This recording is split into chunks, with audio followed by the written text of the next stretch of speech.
తండ్రి కుమార పరిశుద్ధాత్మకు మహిమ కలుగునుగాక. ఆమెన్. ఈనాటి జీవవాక్యం. భక్తిమంతులారా, మీరు ప్రభువునకు భయపడుడు. ఆయనకు భయపడు వారికి ఏ కొదవయు వాటిల్లదు. కీర్తన 34:9. ప్రియ దేవుని బిడ్డలారా, సహోదరి సహోదరులారా, కీర్తనకారుడు ప్రభువుని మంచితనాన్ని గురించి పొగుడుతూ సన్నుతిస్తూ వివరించు సందర్భంలోనిది ఈ వాక్యం. ఈ వచనం మనకు 2 విషయాలను తెలియజేస్తుంది. మొదటిది, ప్రభువునకు భయపడాలి అని. ఇక్కడ భయము అనగా వణికిపోయే, బెదిరిపోయే, ఆందోళన చెందే భయము కాదు. దేవుడంటే మర్యాద, గౌరవం, వినయం, విధేయత, ప్రేమతో కూడినటువంటి భయం అని అర్థం.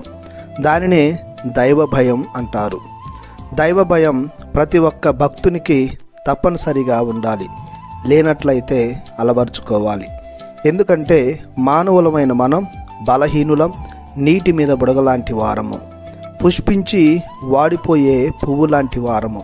అలాంటి మన జీవితాలు సాఫీగా కొనసాగాలంటే, జీవితానికి తగిన అర్థం చేకూరాలంటే దైవ భయం అలవర్చుకోవాలి. దేవుడు శక్తిమంతుడు, శాశ్వతుడు, నమ్మదగినవాడు, ప్రేమపూరితుడు, మహోన్నతుడు, మహిమాన్వితుడు. అతనిలో ఏదియు లోటుగా, లోపముగా ఉండదు. అతడు సంపూర్ణుడు. ఆ సంపూర్ణుడైన దేవుని ఎడల ప్రేమను ప్రదర్శిస్తే మానవులమైన మనకు మేలు కలుగుతుంది. ఇక రెండవది, ప్రభువునకు భయపడితే ఏ కొదవయు వాటిల్లదు. కొదవ అనగా లోటు, తక్కువ పడడం మరియు లోపం అని అర్థం.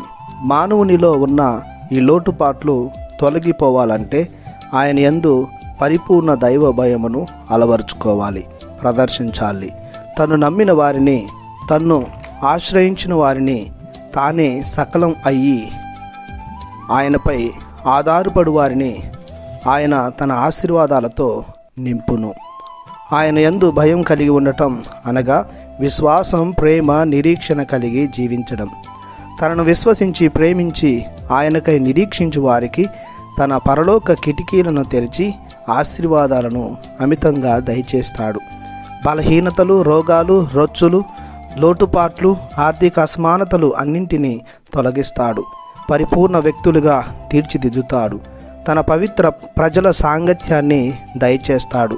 కావున ప్రియ దేవుని బిడ్డలారా, ఎల్లప్పుడూ దైవ భయం, దైవ ప్రేమ, దైవ నమ్మికను కలిగి జీవించుదాం.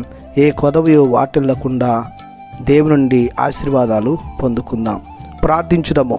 సకల ఆశీర్వాదములకు కర్తయైన మా దేవ, ఈనాటి జీవవాక్యం ద్వారా మా జీవితాలలో ఏర్పడిన లోటుపాట్లు, రోగాలు, రొచ్చులు, బలహీనతలు తొలగించుకొనుటకు మరియు జీవితంలో ఏదియు కొదవలేకుండా మనుగడ సాగించుటకు దైవ భయం ఎంతో అవసరమని నేర్పించారు.